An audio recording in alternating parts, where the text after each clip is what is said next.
गेल्या अनेक दिवसाच्या प्रदीर्घ प्रतीक्षेनंतर परभणी जिल्ह्यामध्ये सर्वदूर पाऊस हा सक्रिय झाला आहे.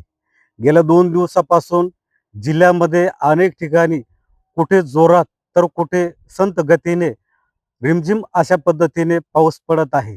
गेल्या अनेक दिवसापासून शेतकऱ्यांच्या चेहऱ्यावर जी नाराजी पसरली होती, ती नाराजी काही प्रमाणामध्ये आज शेतकऱ्यांच्या चेहऱ्यावर आनंदाची आनंद दिसून येत आहे. पण गेल्या अनेक दिवसापासून प्रदीर्घ पावसाने दांडी मारल्यामुळे अनेक शेतकरी हे चिंताग्रस्त झाले होते. आता पाऊस पडेल की नाही या विवेचनेतून शेतकरी चिंताग्रस्त होता. पण गेल्या 2 दिवसामध्ये परभणी जिल्ह्यामध्ये ज्या पद्धतीने पाऊस पडला आहे, त्या पद्धतीने शेतकऱ्यांच्या चेहऱ्यावर आज आनंद दिसून येत आहे.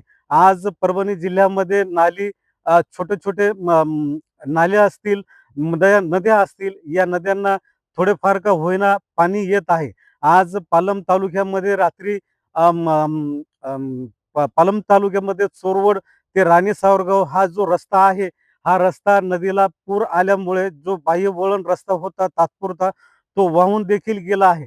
त्यामुळे जिल्ह्यामध्ये पाऊस हा सध्या तरी समाधानकारक पडल्याचे चित्र आपल्याला दिसून येत आहे. मी विष्णू साईगुंडे, LS मराठी, परभणी.